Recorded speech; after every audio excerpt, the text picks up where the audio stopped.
Welcome to Control, Delete, Heal, the podcast rebooting mental health for the burnout, the broken, and the BR. Each episode, we bring raw conversations, real stories, and expert voices, from the kitchen to the counseling chair, and everywhere in between. From chefs to clinicians, from trauma to transformation, we open dialogue across generations and communities. Because healing starts with truth, and truth deserves a mic. And now, here's your host, VL Henry.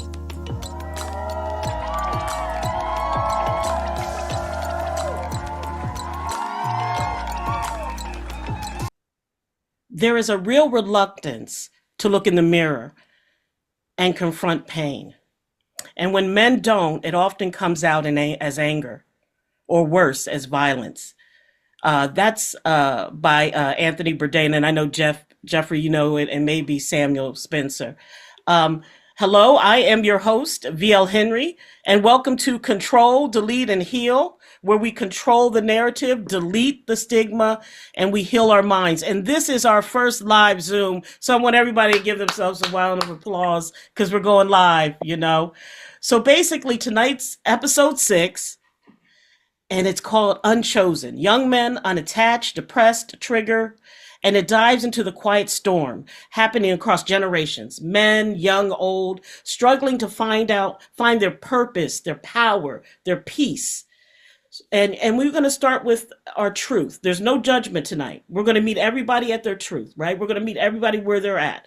So we face the reality that a lot of young men feel depressed, lonely, unseen, and not just young men, Generation X, baby boomers, and how that pain can turn inward into despair and outward into violence. Sometimes, not all the time. I have the honor to be joined by an outstanding panelist. I'm joined by chefs, a psychology graduate, a clinical expert, and they're bringing their lived truth and professional insight to this conversation. So, hey, let's begin. I'm going to start the introduction tonight. Joining us tonight, and it's an honor. It's an honor to have everyone. But all the way from Mumbai, we have Chef Jeffrey Schissel, award-winning chef, author of Craveable Obsession. I love the book, and someone who has lived through depression and suicide struggle.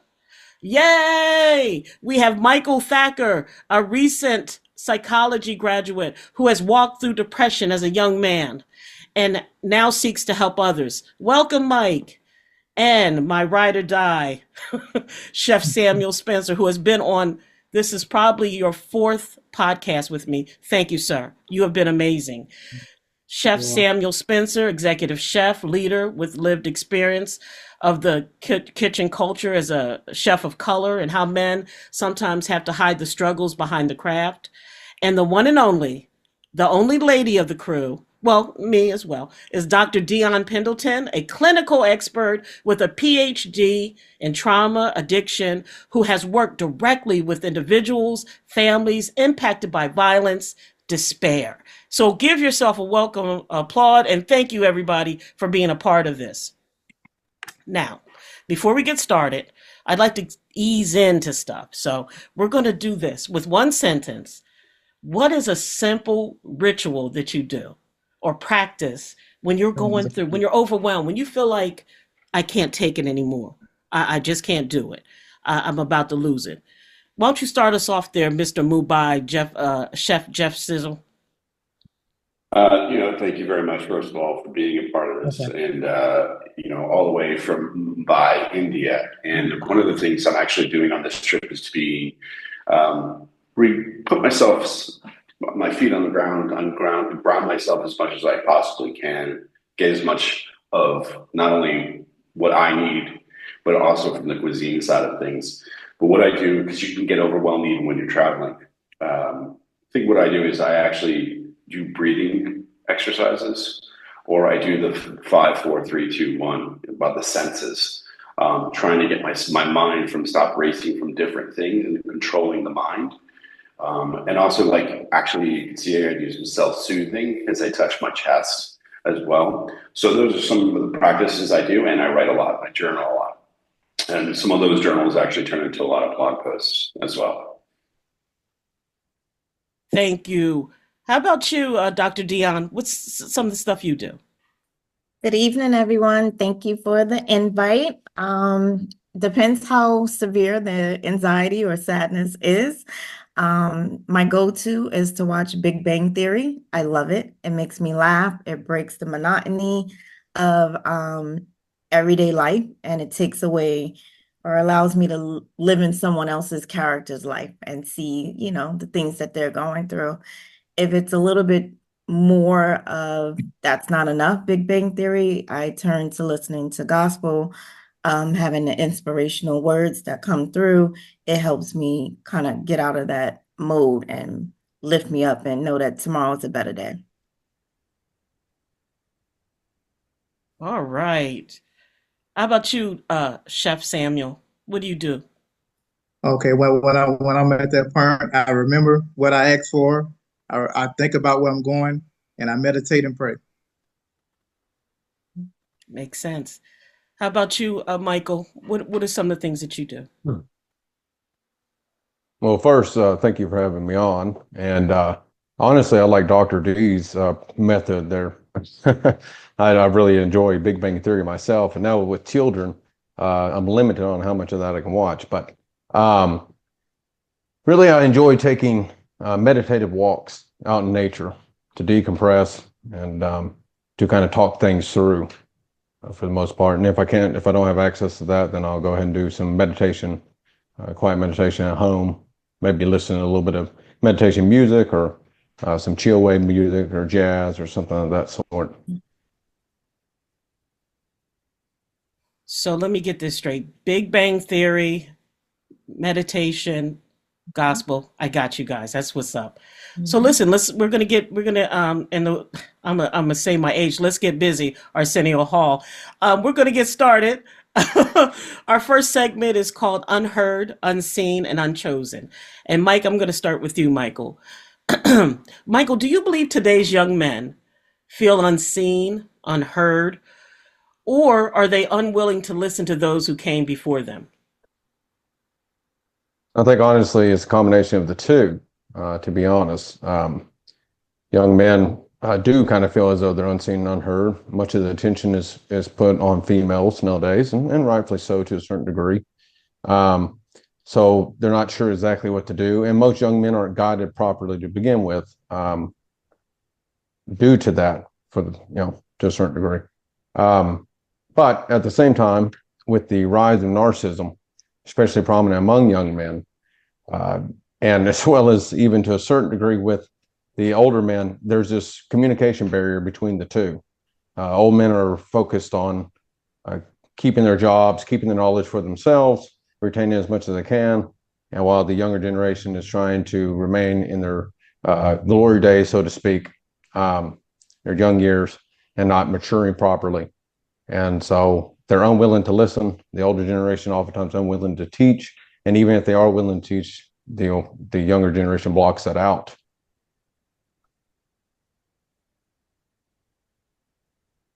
So you're okay. Okay, I'm with you there. So then, how does that explain? How does that? I'm missing. Like, how does that explain? So that explains why males maybe are lonely, or especially online. Is that contributing to why they're lonely? Oh yeah, no, there's a bunch of reasons for that, and we could barely scratch the surface for Right. the overarching And do me picture a of favor, because I depression. know you, Mike. You're like family to me. Condense it for like a microwave answer. Okay. Um, well, to begin with, there's a mismatch, incongruence between our evolutionary past and our modern day society. Men and women alike, we all evolved out in nature, getting plenty of sunlight, active movement, engaging with one another, communicating. And now we no longer really do that. We're online, we're attached to our phones rather than one another. And we communicate with our phones. And now with AI, that presents a whole nother issue in and of itself, because then you're just literally forming an intimate relationship with the device. So it's increasing loneliness on that side. I just saw recent studies showing that most young men have much fewer friends compared to previous generations, kind of verifying that loneliness side. And then at the same time, young men, we evolved to be attracted to opposite sex and to develop relationships on that side. And most young people are not engaging that at all. And so it's completely, it's a dramatic, abrupt shift in our evolutionary pathway. And it's creating a little bit more harm than it is good. And at the same time, with testosterone levels plummeting in the past 4 decades, which has its own set of issues, including depression and anxiety among young men. And the drop rate was about 40-50%, which is dramatic. And testosterone is linked to drive as well. There's little to no drive there. So it's like I said, it's a very complicated picture. At the same time, we are lacking meaning due to the eradication of most value systems. Okay, so let me just real quick, because I get what you're saying. And also, too, on the food side, a lot of the food that we got a lot of processed food. I'm not trying to, and I dig what you're coming from. I think that a lot of the young people, and not all, because I have one too who will insult me and say he wants Taco Bell instead of me. So I think there's a lot of the food, the processed food. Yeah. I don't want to say back in the day, but back in the day when I went to Burger King was rare. It was a treat. Mm-hmm. Nowadays, that's some people's regular diet. Like when we went to somewhere like that, we were like, oh my God, we'd be nervous. So I just want to say, I think too, the diet has a lot, Yes, absolutely. a poor diet, lack of exercise. And like I said, I want to stay out of this because I want to get to Jeff because I want to hear his input. We're actually going to segment 2, which is called Respect and Relevance. Chef Jeffrey, I remember when we had our dry run, you had said something that touched my heart a little bit. You said, this is all you have. And I just want to say, when you were talking about cooking, right? Chef, this is, what happens when your passion becomes your identity? It's a double-edged sword. A lot of us, and I always say this, if it wasn't for social media, which we have to do as a chef, if I wasn't a chef, I wouldn't do it because I hate it. It becomes more of a chore. It's our signature. It's who we are. I have a friend recently who just posted, who is an older gentleman in my age group and lost his position, and he's been searching for now a year and a half, and he just admitted online that it could be ageism. And that's the thing that when we talk about the dry run, is you look at someone like myself who's in their 50s, and then you have someone who is now going through culinary school. There's 2 bases that people look at as a restaurant owner or as a chef. It's what does that person who's older know about trends? I watched the old Iron Chef. I'm going to date myself from the 90s, and those reruns, and you see how they do their plate presentations, and you're just like, oh my God, that's how we presented back then to what we are presenting now. The second part of that is the double-edged sword, is when we're older, we don't think that we're going to be able to learn something new. So the respect factor of what we know as far as our whole repertoire of the seasoning that we've gone through has been pushed away because that new shiny toy, the new person coming through the ranks, can be taught the way I need them to work, is the mindset. And that's a difficult thing to get through. And part 1 I want to just touch on too is society's mindset of what mental health needs to be changed. It's not the fact that I think, this is just me, I only play a psychiatrist on The Big Bang Theory. I'm kidding. I think what it is for me is we, as a Generation X, we never talked about certain things, race, religion, and politics. And my thing was also mental health.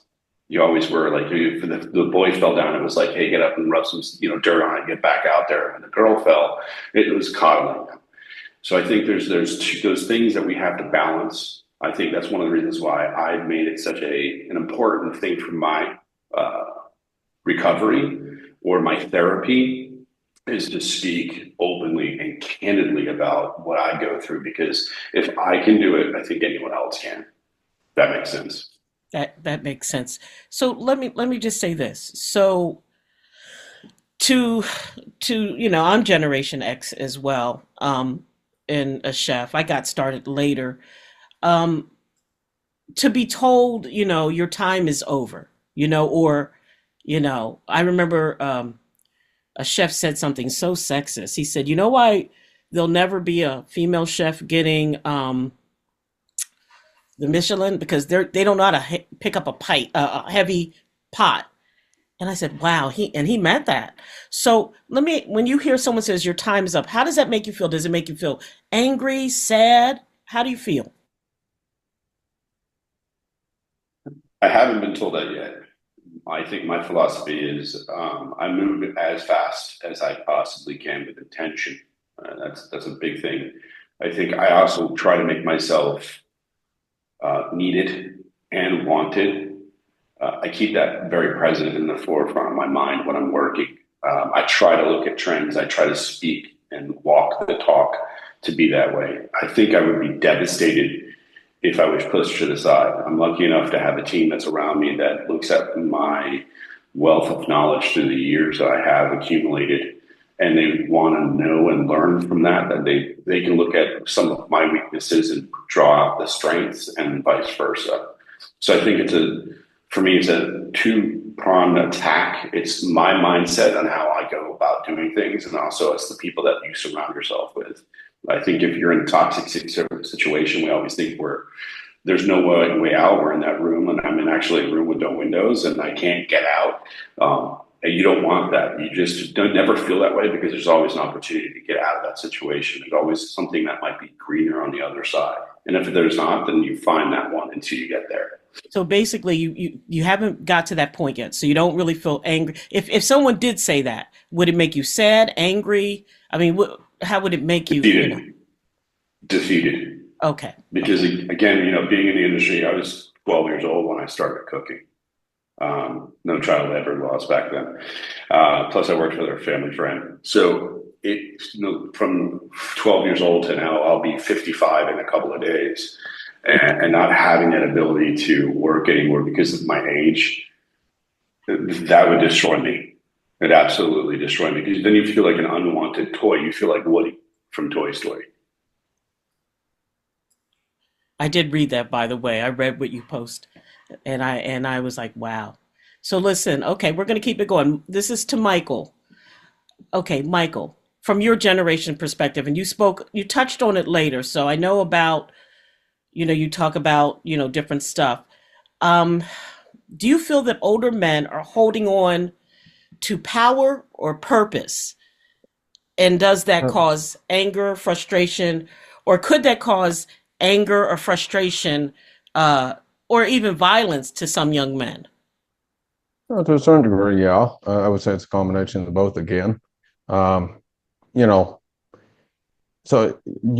Jung had this, in his psychology, depth psychology, he noticed that older men should go through the process of what's called individuation.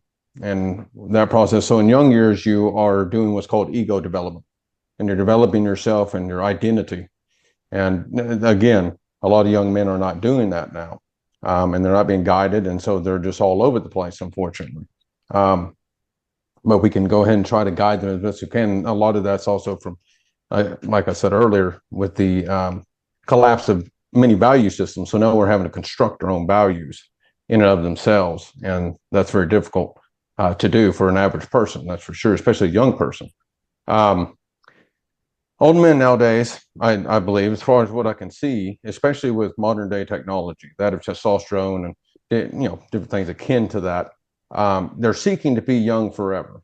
So they're holding on to the ego development part rather than going through the process of individuation. Individuation is where a man, as he gets older, begins to incorporate many of the elements of what's called the anima, which is the feminine aspect of themselves. And they go through to ultimately develop into the wiser, older person. I mean, obviously at 55, I mean, it's old, but it's not that old. But you should start kind of developing some of that. And then what that does is it creates more empathy in yourself. You develop empathy, you'll be able to connect with the younger generation while they develop their ego, and you're helping guide them. A lot of the issue too is the fact that everything has become corporatized. So just like Jeff was pointing out, some of these older men, they look at them as though they're, essentially they look at them like they're just an object to use. And they're like, well, you're just too old. We can't use you. We want a young person. And that's, according to Ian McGilchrist's work, that's a left hemisphere function. We're relying on the left hemisphere, and seeing, and what it does is it ultimately causes us to perceive people as objects rather than in actual valuable individuals, human beings. It devalues them.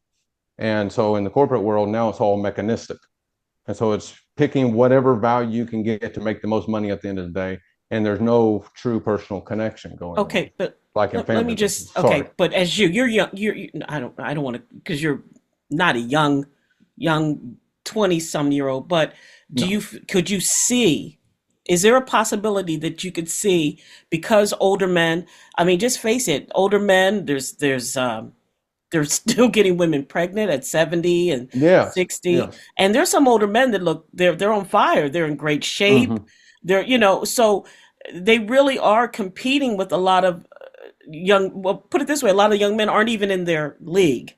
So because of that, could that cause so much frustration? Could you see it, in your opinion, turning to anger or even violence or resentment?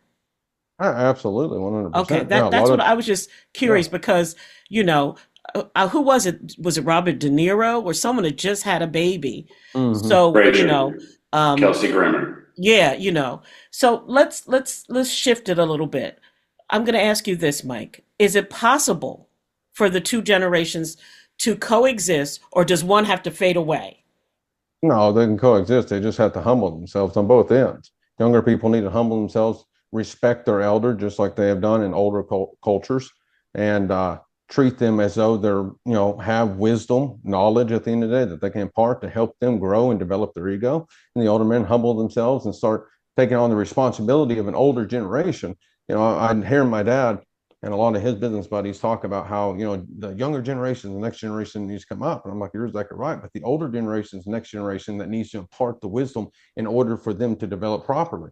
So it's both and, it's not either or. It's not like, oh yeah, poor young people to certain, but both of them working together, humbling themselves and trying to connect and communicate. And I do see it in the business world from time to time, where younger people really do take on that responsibility, that role, and the older people acknowledge it, and they enjoy the respect, and they go, okay, you know what, I'm going to help you.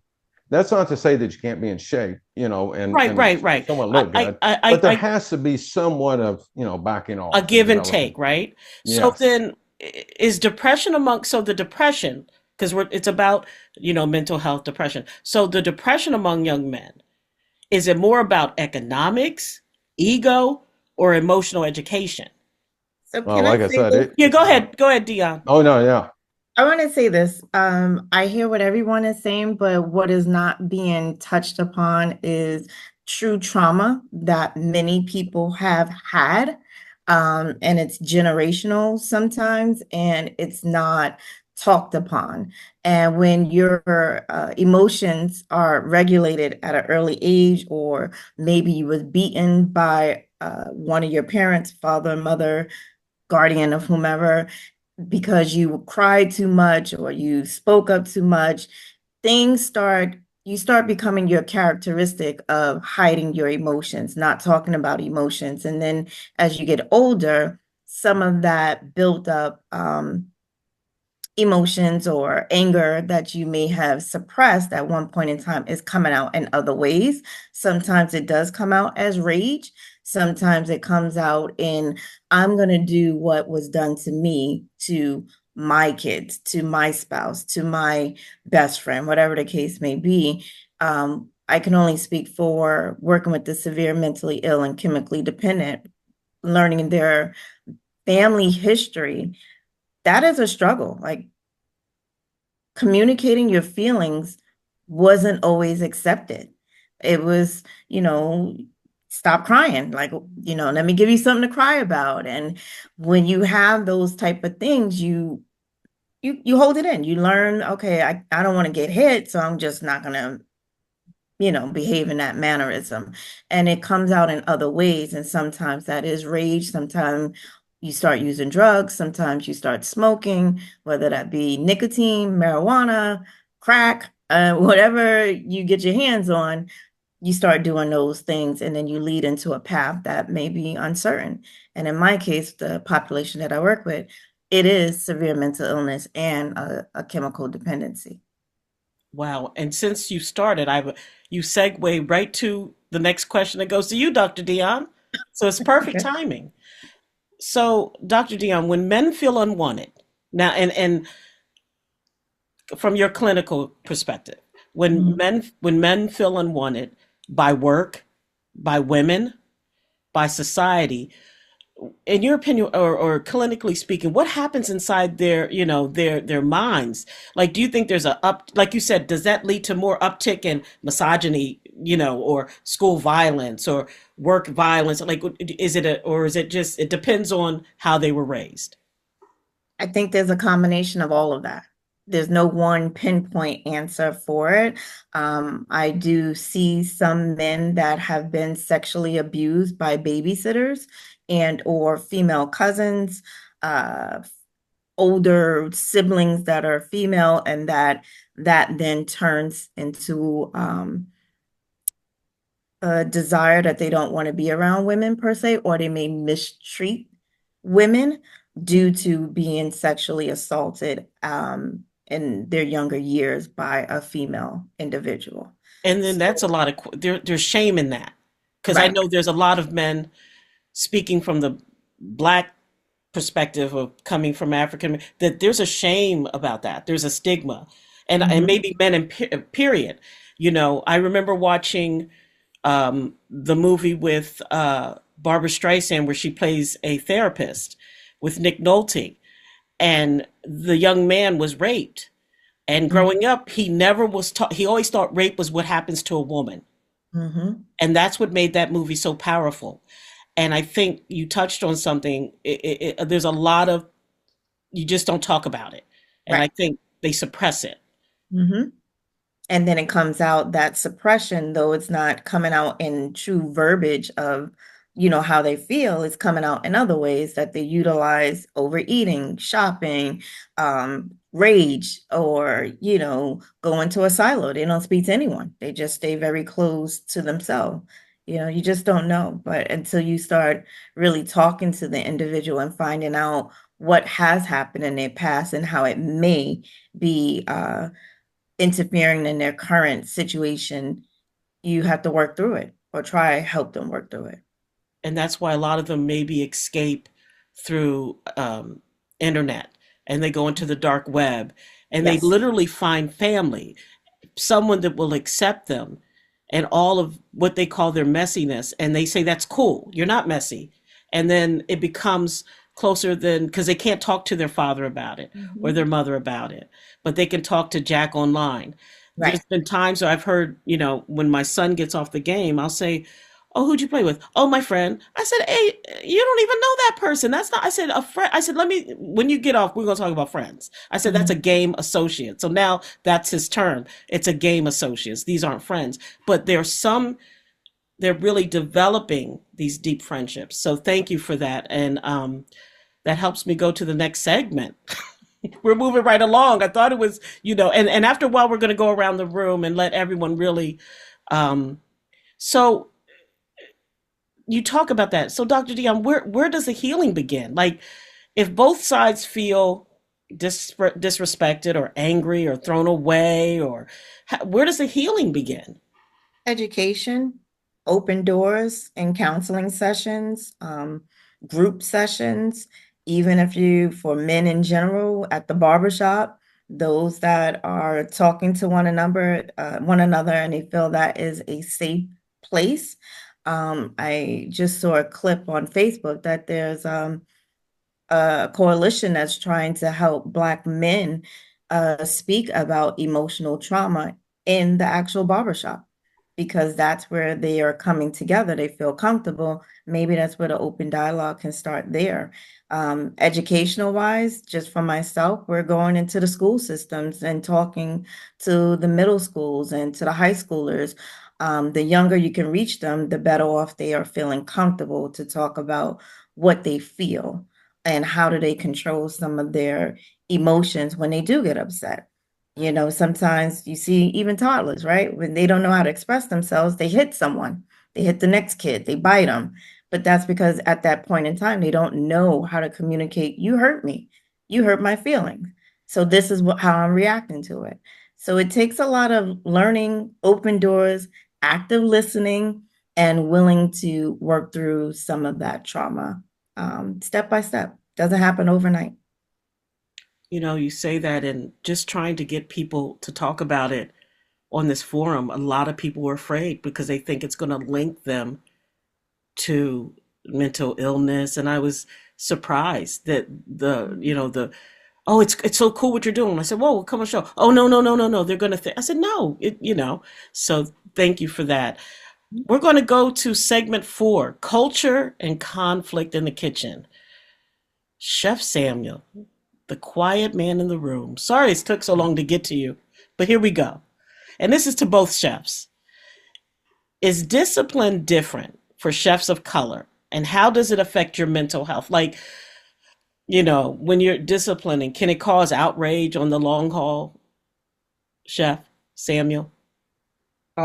Yes, because I mean, just for us, in the kitchen and culture, and as a black chef, coming into the industry or coming to the corporate world, it's always that mindset that you have to be. I call it triple threat. You got to have skills, knowledge, and education, and sometimes that's not enough. And sometimes you're in an area where you see your counterparts being promoted, getting raises, doing things. You're like, well, I'm qualified, constantly being overlooked. So I mean, it's a thing that exists each and every day. And even with women, I mean, they have it worse than us sometimes. So it's just one of those things that I throughout my years in the industry, I try to stay abreast on everything. I try to learn much as possible. I try to continue my education. So when these things come up, I know I have everything to back up what I'm asking for, and just and just stay sharp, up the trends, and and it just and I would say now more than ever with my 20 years of being in the industry, the tension of the world, the climate has changed, and it's all about me, self. So that kind of affects the everyday mindset of trying to get ahead, and it's always like it's every day is a challenge. And I just look at as myself this week, it's like going through things at work. It's like I'm not gonna every day have to prove myself. I have this position for a reason. So why I'm constantly being challenged, have to prove myself when I have my counterparts don't have to do half what I've done to get here. You're not alone, Samuel. I have to prove myself all the time in my own field too. Yeah, that can apply to a lot of fields. So, Yeah. Chef Jeff, how about ageism with the chef? Like, and I know you're not. Have you seen it where you've seen, like, say, an older chef trying to tell younger guys something, and they're like, "Hey, you hear this guy?" And how that has to be wearing. Can you speak on that? It's funny, as Chef Samuel was talking, and I'm very fortunate because I don't see individuals for whatever their background is. I don't see color. I don't see femininity. I don't see any weakness except whether weakness in their skill set. I unfortunately have seen and been witness to that mentality that Chef was talking about not only people of color, but for women as well. And I always love the fact that one restaurant, when I was in West Palm Beach, I had at one point a complete female line, and I absolutely adored it because the sense of family I had on that line was just impeccable. I myself was that young, cocky kid that used to give crap to the older guys. No, I can do it faster. No, what do you know? And funny, the pendulum has swung to where now I'm the older dude, and I'm hearing about, the being kind of poked fun at. Like when I tell stories, they're like, "Oh, you mean they actually had telephones back then?" I'm like, "Yeah, it was a rotary phone. If you messed up the number, you had to go back and hang up and do it all over again."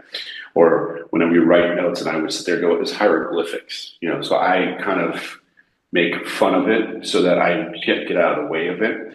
But I think it's very difficult because it's the mindset of the industry. Restaurant industry as a whole is this barbaric Neanderthal kind of thinking that has not gotten where it needs to be. We work a 6-day work week, 7-day work week. We are probably, when I say we, I'm talking about the industry as a whole. We work 6 days a week. We work 12, 15, 18 hours a day. If you hear someone go, oh, I'm only doing a 10-hour shift, that's mindset of, oh, you have bank wrap. Thank you for joining us on Control, Delete and Heal, where we reboot mental health for the burnt out, the broken, and the brave. Remember, healing is not a straight line, it's a journey. And you never have to walk it alone. If today's conversation spoke to you, share it forward. Subscribe, follow, and be part of a community that refuses to stay silent. Until next time, keep controlling the narrative, deleting the stigma, and healing your mind. Thanks to the incredible panel and our host, VL Henry, and this is Control, Delete, Heal.